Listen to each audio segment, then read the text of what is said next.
वसुदेवसुतं देवं कंसचाणूरमर्दनं देवकी परमानन्दं कृष्णं वन्दे जगद्गुरुम्।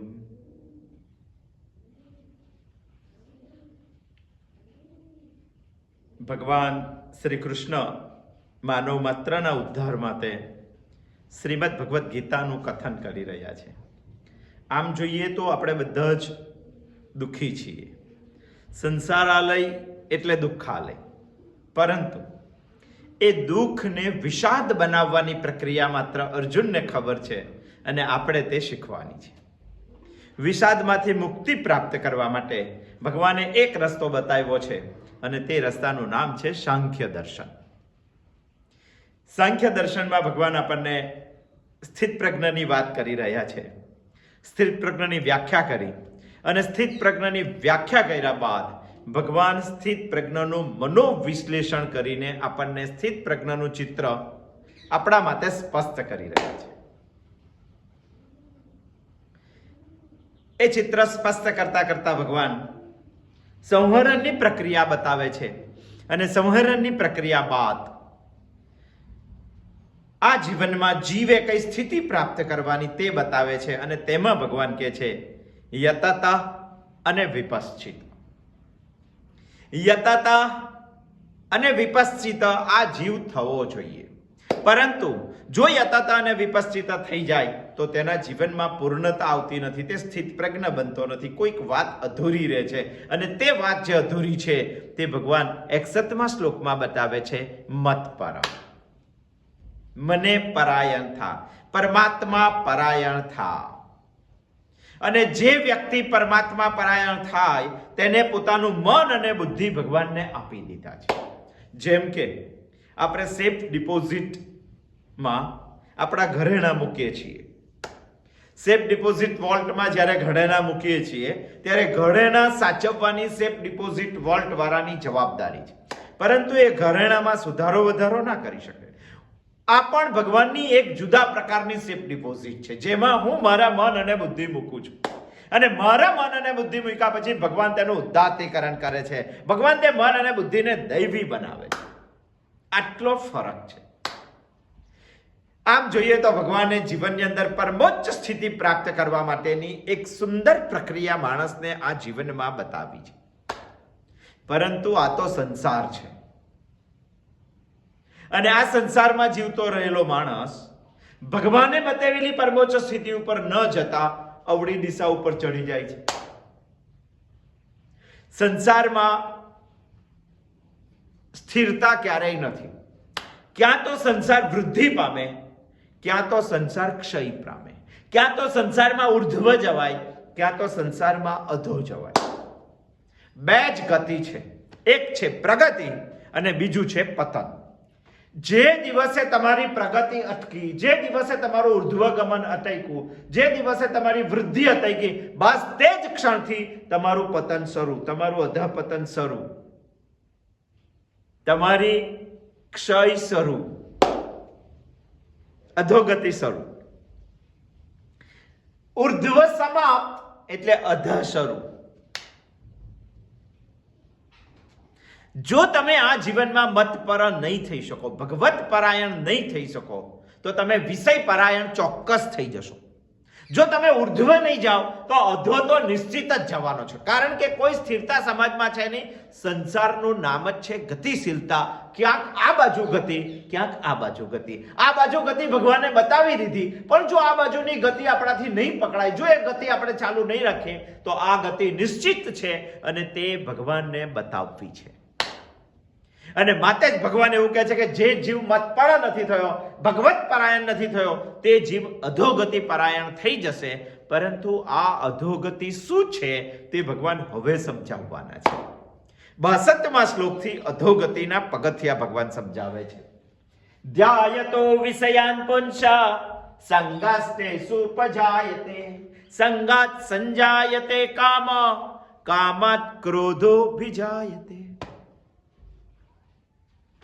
જે વિષયોનું ધ્યાન કરે છે એવો પુરુષ સંગ પામે છે, આસક્તિ પામે છે. એકવાર આસક્તિ પામી ગયો એટલે તેમાં કામ નિર્માણ કરે. સંગાત સંજાયતે કામઃ, અને ક્રામ આવ્યો એટલે તેમાંથી ક્રોધ ઉત્પન્ન થશે. 4 પગથિયા ભગવાને 62મા શ્લોકમાં આપણને સમજાવવાની પ્રક્રિયા કરેલી છે. આ પૂર્ણ નથી થતા, હજુ 63મા શ્લોકમાં આ જ અધોગતિના પગથિયા એક પછી એક આગળ વધે. 2 જ વિકલ્પ છે, ભગવત પરાયણ ક્યાં વિષય પરાયણ. અને જો આ છોડ્યું, 2 વિકલ્પમાંથી પસંદગી નથી કરવાની, આ જો છોડ્યું તો આ તો આમ જ ચાલુ થઈ જશે. અને એનાથી ચેતવવા માટે સ્થિત પ્રજ્ઞ દર્શનમાં ભગવાને આપણને અધોગતિના પગથિયા બતાવ્યા છે. એક વાત નિશ્ચિત છે કે વ્યક્તિ જો ઉર્ધ્વ ગતિ પસંદ નહીં કરે તો અધોગતિ નિશ્ચિત છે. પ્રશ્ન એ ઉભો થાય છે કે અધોગતિ નિશ્ચિત છે તો અધોગતિ કોની થાય છે? આ શરીરની અધોગતિ થાય છે? ના, શરીર તો જડ છે. તો મારે પહેલા સમજવું જોઈએ કે અધોગતિ કોની થાય છે. અહીંયા ભગવાને એક શબ્દ વાપરેલો છે, પુંસઃ. જાયતો વિષયાન પુંસઃ સંગાસ્તેષુ ઉપજાયતે સંગાત સંજાયતે કામો કામાત ક્રોધો વિજાયતે. મહત્વનો શબ્દ છે પુંસઃ. આપણે અધોગતિના પગથિયા સમજવાના છે, પણ તે પહેલા આપણે એ સમજી લેવું છે કે આ પુંસ એટલે શું છે, અને ભગવાને અહીંયા પુંસ શબ્દ શા માટે વાપર્યો. એના પરથી નક્કી થાય છે કે આ સંસારમાં અધોગતિ કોની થાય છે. તો આપણે આના વિશે થોડો વિચાર કરીએ કે પુંસ એટલે શું. આના વિશે પણ કેટલીક ભ્રાંતિઓ છે. લોકોના મગજમાં એવી ભ્રાંતિઓ છે, પુંસ એટલે પુરુષ. પણ ભ્રાંતિ એવી છે કે અહીંયા પુરુષ એટલે સ્ત્રી પુરુષની વાત થયેલી છે. ના, અહીંયા પુંસ શબ્દ કરીને જો પુરુષ વાપર્યો હોય તો સ્ત્રી પુરુષની વાત નહીં. પુંસમાં સ્ત્રી પણ આવે અને પુરુષ પણ આવે. માત્ર શરીરની ભગવાને અહીંયા વાત કરી નથી, એવા શરીરની વાત કરી છે જે તત્વ સાથે જોડાયેલું છે. તો તત્વ સાથેનું જોડાણ તો પુરુષનું શરીર પણ છે અને સ્ત્રીનું શરીર પણ છે. માટે અહીંયા પુરુષ શબ્દમાં તત્વની ખાસ માન્યતા છે. એમાં સ્ત્રી વત્તા પુરુષ બંને આવી જાય. જાતિવાચક શબ્દ માટે ભગવાને પુંસ શબ્દ વાપરેલો નથી.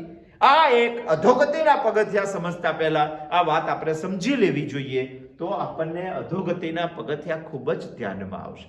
શા માટે ભગવાને આવું કીધું તે ધ્યાનમાં આવશે. 15મા અધ્યાયમાં પણ ભગવાન કહે છે, દ્વાવિભૌ પુરુષૌ લોકે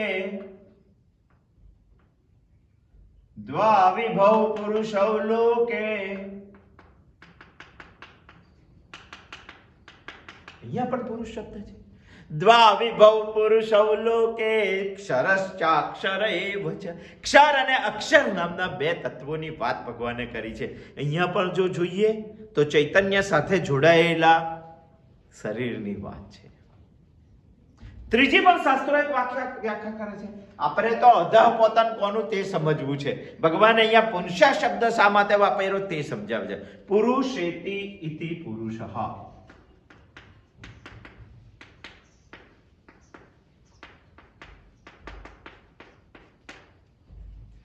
પુરુ એટલે નગર.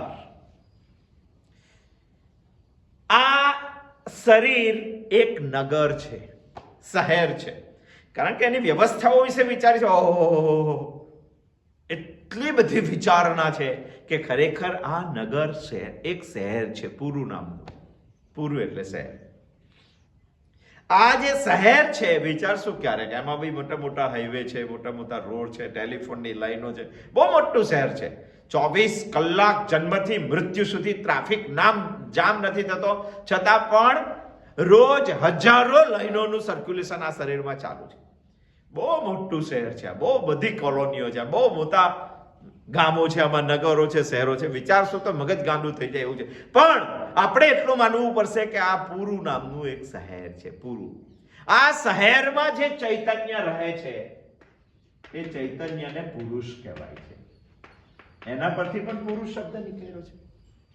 આ પૂરમાં જે રહેવા વાળું ચૈતન્ય છે એને પુરુષ કહેવાય છે. ચોથી પણ શાસ્ત્રો એક વાક્ય કરે છે, પુરુષાર્થ કરોતિ ઇતિ પુરુષઃ.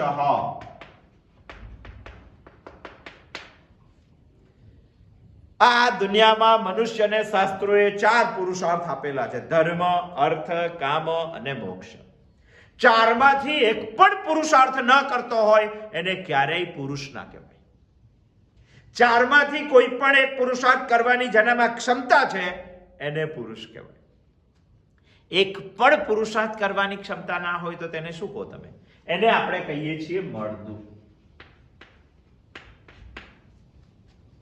હવે આવું જે મરદું છે એ તો નિશ્ચેતન છે, એને કોણ પુરુષ કહે? 4માંથી એક પણ પુરુષાર્થ કરવાની જેનામાં ક્ષમતા છે એને પુરુષ કહેવાય છે. આપણે એ સમજવું છે કે ભગવાન અહીંયા અધઃપતનની પંક્તિઓ બતાવે છે, તો અધઃપતન કોનું થાય છે? શાસ્ત્રો બીજી પણ એક વ્યાખ્યા કરે છે. દરેક વ્યાખ્યા વિશે બહુ જ ડિટેલમાં સમજવું જોઈએ, બહુ જ ડિટેલમાં આપણે બધા જ લોકોએ વિચારવું જોઈએ. ચૈતન્ય વિશિષ્ટ કાયઃ, ચૈતન્ય વિશિષ્ટ કાયઃ ઇતિ પુરુષઃ.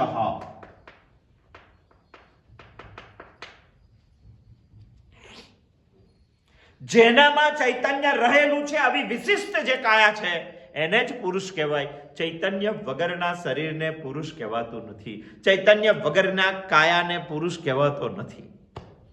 છઠ્ઠી પણ એક વ્યાખ્યા છે, બહુ સુંદર બધી વ્યાખ્યાઓ છે. આપણે એ સમજવું છે કે ભગવાન અધઃપતન કોના માટે કહી રહેલા છે. આ શરીરના અધઃપતનની વાત નથી, આ શરીરમાં રહેલા ચૈતન્યની અધઃપતનની વાત છે. દ્વાવિભવ પુરુષોની વાત છે. પુરુષેતિ ઇતિ પુરુષા, પુરુમાં શહેરમાં જે રહે છે એની વાત છે. જે પુરુષાર્થ દુનિયામાં આવીને કરવાની ક્ષમતા ધરાવે છે એની વાત છે. પુનાતિ ઇતિ પુમાન, પુનાતિ ઇતિ પુમાન. ભાવાર્થ છે જે પવિત્ર કરે છે તે પુરુષ. પુનાતિ ઇતિ પુમાનનો અર્થ થાય છે જે પવિત્ર કરે છે તે પુરુષ. આમ જોઈએ તો આ શરીર અપવિત્રતાઓનો ઢગલો છે, અપવિત્રતાઓનો ઢગલો. અને છતાંય શરીર આપણને પવિત્ર લાગે છે કારણ કે તેની સાથે પુરુષ રહે છે. પુનાતિ ઇતિ પુમાન, જે પવિત્ર કરે છે તે શરીર. એક જ વાત લઈએ, ચાલો આપણા માથા ઉપરના વાળ આપણે કેટલા સાચવીએ છીએ. રોજ કાચકો ફેરવીએ છીએ, હાથ ફેરવીએ છીએ, માથાની ઉપર છે આપણી શોભા છે. પરંતુ આ જ વાળની દુકાને કપાઈને પડેલા 5 કિલો વાળ આપણે જોયા હોય તો આપણને તીતરી ચડે છે કે નથી ચડતી? એને પકડીએ છીએ, એના ઉપર કશું ચડાવીએ છીએ, એની પૂજા કરીએ છીએ, એને ધોઈએ છીએ. આ શરીરથી અલગ થયો એટલે અપવિત્ર. આ શરીર પણ છે એટલા માટે પવિત્ર છે કારણ કે આમાં પુરુષ છે. પુનાતિ ઇતિ પુમાન. ચાલો આ શરીરમાં લોહી ઘટી જાય તો શું કરો તમે? લોહીના બોટલ ચડાવવા પડે. અને એ લોહી કેટલું પવિત્ર સમજીએ છીએ કે ઘટવું ના જોઈએ, અમુક પર્સન્ટેજથી ઓછું. પરંતુ આ જ શરીરનું લોહી રસ્તા ઉપર પડેલું હોય તો ચીડ ચડે છે કે નથી ચડતી? હાડકાનું પણ એવું જ છે. આ શરીરમાં કેટલા બધા હાડકા છે અને તેમાંનું એકાદ હાડકું છૂટું પડીને રસ્તા પર પડેલું હોય તો આપણને ગમતું નથી, આપણને અપવિત્ર લાગે છે. આ શરીર અપવિત્રતાઓનો ઢગલો છે, પરંતુ તેમાં પુરુષ રહે છે, ચૈતન્ય પુરુષ રહે છે. માટે આ શરીરની પ્રત્યેક વસ્તુઓ પવિત્ર લાગે છે કારણ કે પુરુષ બીજાને પવિત્ર કરનાર છે. અહીંયા અધઃપતનની વાત શરીરની નથી, અધઃપતનની વાત પુરુષની છે. અહીંયા અધઃપતનની વાત ચૈતન્યની છે, અહીંયા અધઃપતનની વાત બ્રહ્મની છે. પ્રશ્ન આપણને એવો ઊભો થાય કે બીજાને જે પવિત્ર કરી શકે એની પવિત્રતા ઉપર કોઈ દિવસ શંકા કરાય? ના કરાય. જે બીજાને પવિત્ર કરી શકે, અને પ્રમાણો છે આપણા પાસેથી, વર્ષોથી આપણે જોઈએ છીએ, જો બીજાને પવિત્ર કરી શકતો હોય તો તે પોતે અપવિત્ર કેવી રીતે હોય? શંકા જ ના કરાય, વિચારાય છે. જો અપવિત્ર ના હોય તો તેનું અધઃપતન કેવી રીતે થાય? તો ભગવાન પુરુષના અધઃપતનની વાત અહીંયા કેવી રીતે કરે? તો ભગવાન અહીંયા પુંસ શબ્દ કેવી રીતે વાપર્યો? કેવી રીતે વાપર્યો? પુરુષ ક્યારેય અપવિત્ર થાય છે. પુરુષ, આપણા મગજમાં એવું છે કે પુરુષ આવો પવિત્ર છે તો ક્યારેય અપવિત્ર ન થાય. પુરુષ ક્યારેક તો અપવિત્ર થઈ જ જાય છે. કઈ રીતે? તો વિચારવું જોઈએ આપણે બધા જ લોકોએ. પુરુષ અપવિત્ર કઈ રીતે થાય છે?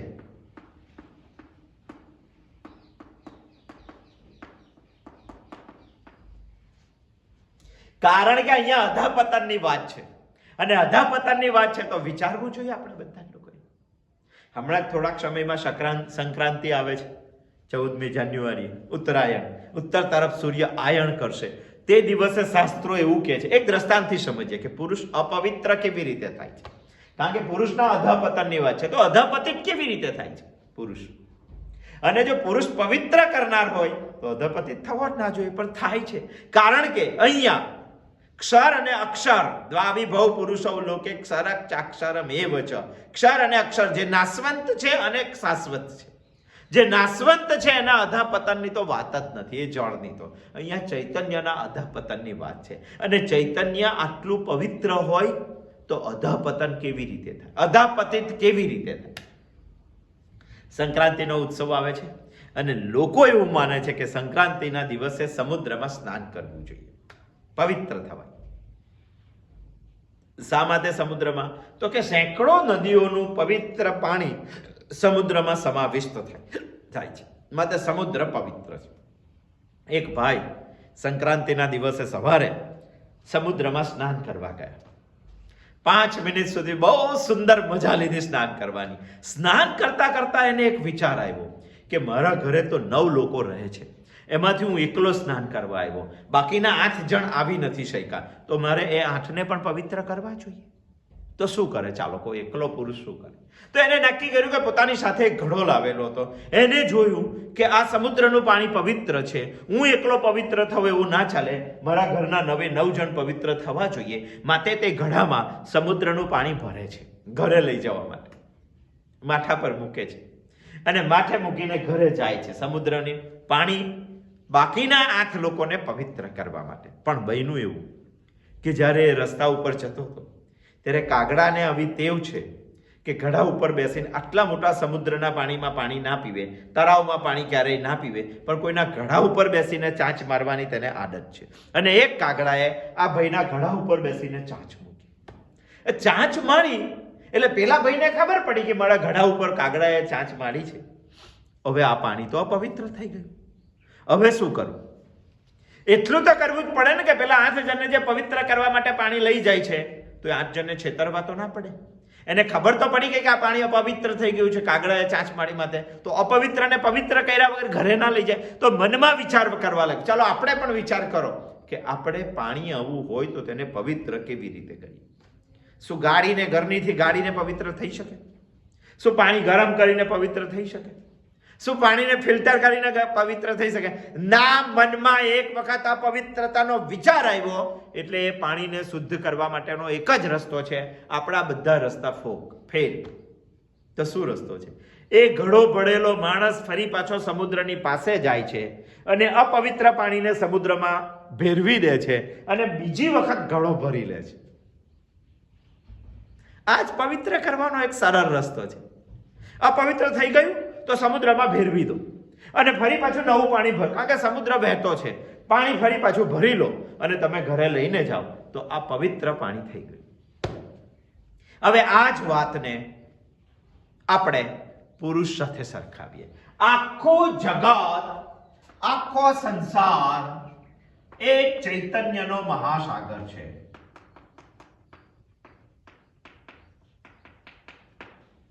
અને છે જ, સમજવાની જરૂર નથી, વિવેક બુદ્ધિથી વિચારવાની જરૂર છે. આ સંસાર ચૈતન્યનો મહાસાગર છે અને આ મહાસાગરમાં આપણે પણ સ્નાન કરીને પવિત્ર થવું છે, બીજાને પવિત્ર કરવા છે.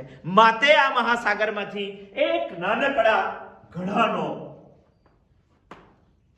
જલ આપણે ભરીએ છીએ. એ જ છે પુરુષ, એ જ છે જીવ. અને ભગવાન અહીંયા એની જ વાત કરે છે. આ મહાસાગરમાંથી એક ચૈતન્ય ઘડામાં આપણે ભર્યું અને આ ચૈતન્ય આ જગતમાં આપણે લઈને જઈએ છીએ. પરંતુ રાગ દ્વેષાદિ, કામ ક્રોધ આદિ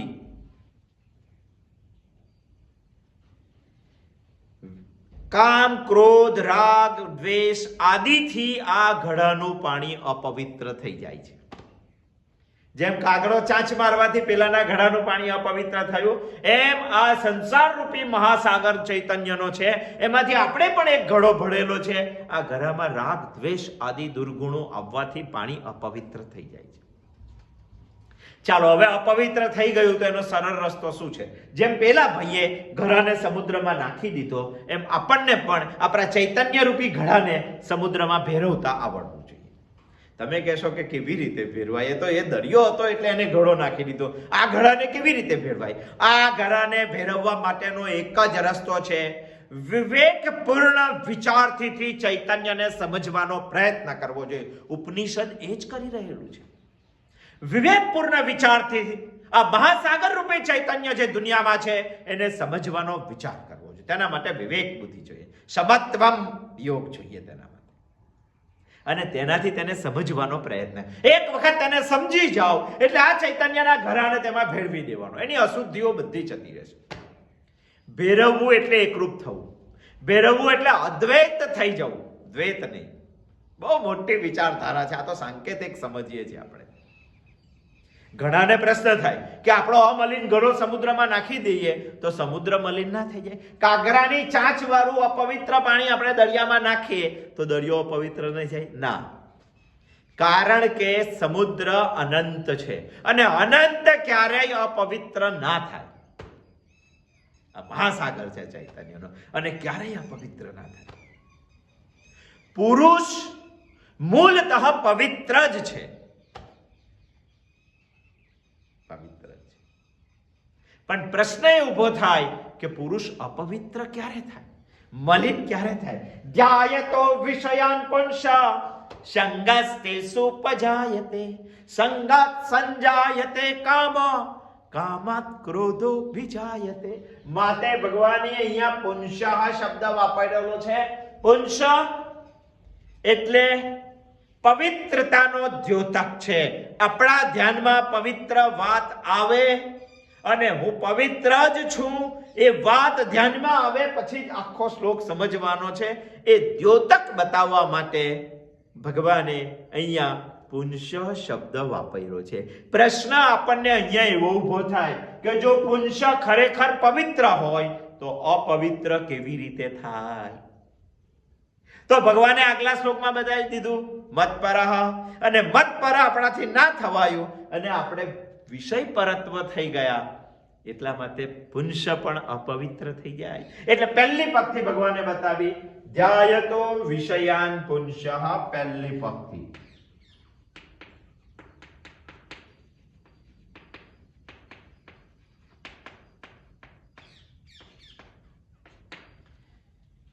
પુરુષ પવિત્ર જ છે પણ અપવિત્ર અધાપતિ તો જ થઈ શકે.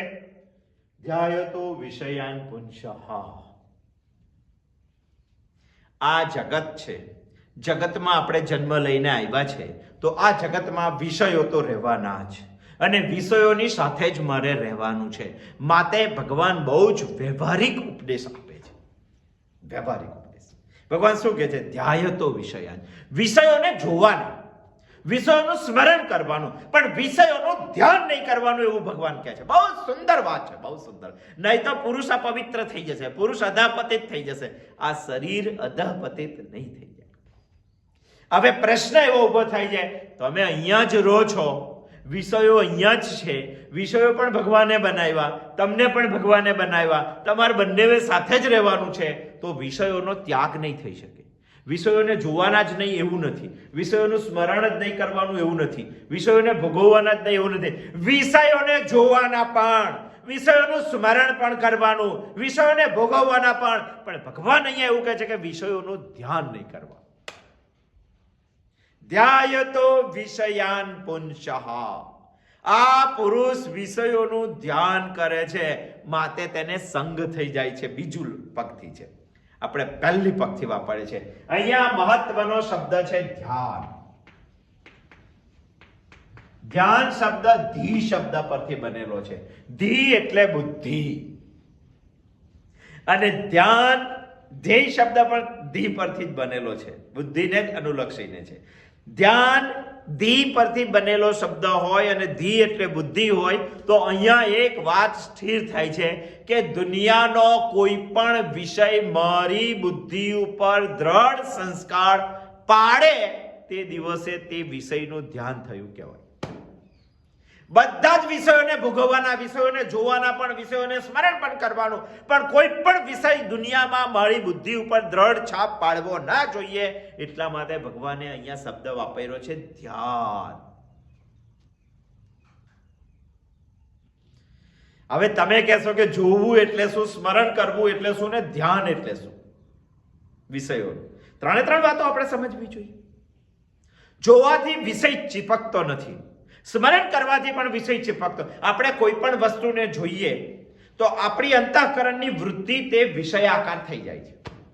અચ્છા, તે વસ્તુને જોવી નથી, આપણે જોયેલી છે ને ખાલી સ્મરણ કરીએ તો વસ્તુ ના હોય તો પણ અમારી અંતઃકરણની વૃત્તિ તે વિષયાકાર થઈ જાય છે. એનો મતલબ સ્મરણ અને જોવું એ ગુનો નથી, ધ્યાન કરવું એ ગુનો છે. અહીંયા બે દ્રષ્ટાંતથી આપણે સમજીએ છીએ. એક છે અરીસો અને બીજો છે કેમેરો. બંને ફોટા પાડવાનું કામ કરે છે. અરીસો કાચ અને એક છે કેમેરો. બંને ફોટા પાડવાનું કામ કરે છે. અરીસામાં 1,00,000 કલર 1,00,000 વર્ષ સુધી સામે રાખો તો પણ હટાવો એટલે બીજી સેકન્ડના છઠ્ઠા ભાગની અંદર બધા કલરો જતા રહે.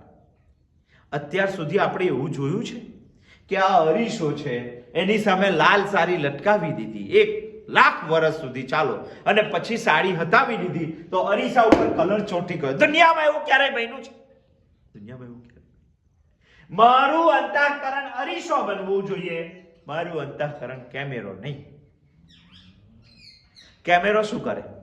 આ દુનિયાના કોઈ પણ ચિત્રને માઇક્રો સેકન્ડની અંદર એ ચિત્રને પકડી લે, એની છાપ એની નેગેટિવમાં ઊભી કરી દે અને એ નેગેટિવ પરથી લાખો પોઝિટિવ તમે કાઢી શકો છો. આ કેમેરાનું કામ છે. અરીસો દુનિયાના કોઈ પણ ચિત્રને જુએ છે પરંતુ કોઈ પણ ચિત્ર તેને ચીપકતું નથી. કેમેરો દુનિયાના બધા ચિત્રોને જુએ છે, ક્લિક કરીને તેને ચોંટાડી દે છે. આટલો જ ફરક છે. ભગવાને એવું કીધું કે અંતઃકરણને અરીસો બનાવો, અંતઃકરણને કેમેરો નહીં. બંનેનું કામ એક છે. એકમાં ચોંટે છે, એકમાં ચોંટતું નથી. અને જ્યારે પ્રતિબિંબ ચીપકી જાય છે ત્યારે જ પ્રોબ્લેમ ઊભો થાય છે અને ભગવાન તે જ ના પાડે છે. પ્રશ્ન આપણને એવો છે કે ચાલો અરીસામાં કોઈ પણ ચિત્ર ચોંટતું નથી અને કેમેરામાં બધા ચિત્રો ચોંટી જાય છે. એનું કારણ શું છે? એનું કારણ એક જ છે કે કેમેરાની રીલ ઉપર એક એવા પ્રકારનું કેમિકલ છે કે તમે ક્લિક કરો એટલે તે ચિત્રને માઇક્રો સેકન્ડમાં પકડી રાખે છે. આ અંતઃકરણમાં પણ એક કેમેરો છે બુદ્ધિની પાસે, અને જે દિવસે બુદ્ધિ કોઈ વિષયને ક્લિક કરે એટલે અંતઃકરણ પકડી લે છે.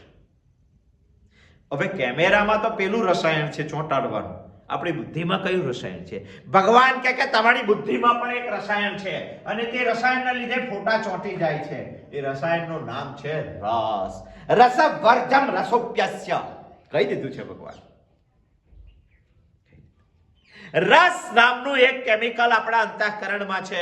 દુનિયાના કોઈ પણ વિષયને જુઓ, અનુભવો, સ્મરણ કરો અને રસમાં જે દિવસે ક્લિક કરે તે દિવસે તેનું ધ્યાન થઈ જાય છે. અને ભગવાન એવું કહે છે કે વિષયોનું ધ્યાન ના કરો, અને ધ્યાન થયું એટલે તે સંગ થશે, સંગ થશે એટલે કામ થશે, કામ થશે એટલે ક્રોધ થશે, ક્રોધ થશે એટલે સમોહ થશે, સમોહ થશે એટલે સ્મૃતિભ્રંશ થશે, સ્મૃતિભ્રંશ થશે એટલે બુદ્ધિનાશ થશે, અને બુદ્ધિનાશ થશે એટલે તમારો વિનાશ થશે. આ આખી પગથી આપણે સમજતા સમજતા પ્રણશ્યતિ સુધી પહોંચવાનું છે આ બે શ્લોક દ્વારા, 62 અને 63માં શ્લોક દ્વારા. ધ્યાયતો વિષયાન પુંસા સંગાસ્તે સુપજાયતે, સંગાત સંજાયતે કામ, કામાત ક્રોધો વિજાયતે.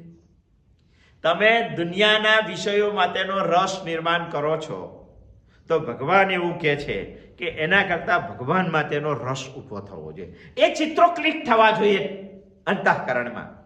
ભગવાનનું ચિત્ર, ભગવાનનું ગીત, ભગવાનનો વિચાર આ ક્લિક નથી થતો. ભગવાનના વિચારનું રસપૂર્વક સ્મરણ કરવું જોઈએ. મંદિરે જાવ ત્યારે ભગવાનનું રસપૂર્વક ધ્યાન કરવું જોઈએ, દર્શન કરવા જોઈએ. એ નથી થતા માટે જ આપણું અધઃપતન થાય છે. આપણે શું કરીએ છીએ? મત પડા ભગવાનને વિષય બનાવી રસપૂર્વક ધ્યાન નથી કરતા અને વિષયોનું રસપૂર્વક ધ્યાન કરીએ છીએ. આપણે ભગવત પરાયણ નથી થતા, આપણે વિષય પરાયણ થઈ જાય છે. એમાં આ શરીરનું અધઃપતન નથી, એમાં પુંસનું અધઃપતન છે. પુંસ એટલે શું? પુનાતિ ઇતિ પુમાન, પવિત્ર કરે છે તે પુરુષ. તો પવિત્ર કરે છે તો અપવિત્ર કેવી રીતે થઈ ગયો? કારણ કે ધ્યાયતો વિષયાન પુંસ, વિષયોનું ધ્યાન કરે છે. બહુ મોટો વિષય છે. વિષયોનું ધ્યાન કરવાથી કેવી રીતે આપણું અધઃપતન થાય છે એ વાત હજુ આપણે આગળ જોશું. આવતા સોમવારે આવશું, એના વિશે વધારે પ્રકાશ પાડશું. પરંતુ આ અધોગતિની બધી જ પંક્તિઓ આપણે જાણવી છે. જો પહેલી પંક્તિથી અધોગતિ રોકી લઈએ તો ઈઝી છે, પણ એ પંક્તિ કરતા કરતા કરતા કરતા છેલ્લે આવી જઈએ. સીધી છે 8 પગથિયાની, અને પહેલા પગથિયાથી તમે બોલને છૂટો કરો છો તો જેમ જેમ પગથિયું ક્રોસ કરશે ને એમ બોલની ગતિ વધશે. વચ્ચે રોકવો અઘરો છે. છેલ્લે તો તે પ્રણસ્યતિ પર પહોંચી જ જાય છે. અને મારે પ્રણસ્યતિ પર પહોંચવું ના હોય તો પહેલા પગથિયાથી બોલને રોકવો જોઈએ. માટે પહેલું પગથિયું અમારે ખૂબ જ ધ્યાન દઈને સમજવું છે. વિષયાન પુંસઃ, ધ્યાયતો વિષયાન પુંસઃ. વિષયો ભોગવવાની વાત નથી, વિષયો જોવાના નહીં એવી વાત નથી, વિષયોનું સ્મરણ નહીં કરવાનું એવી વાત નથી. વિષયને બુદ્ધિ ઉપર દ્રઢ નથી થવા દેવો, માટે વિષયોનું ધ્યાન નથી કરવું. આ સંસ્કારને દ્રઢ નથી થવા દેવો. શું છે વિષયો? શું છે અંતઃકરણ? આવતા બુધવારે આવશું, ફરી પાછા એના વિશે ચિંતન કરશું. અસ્તુ.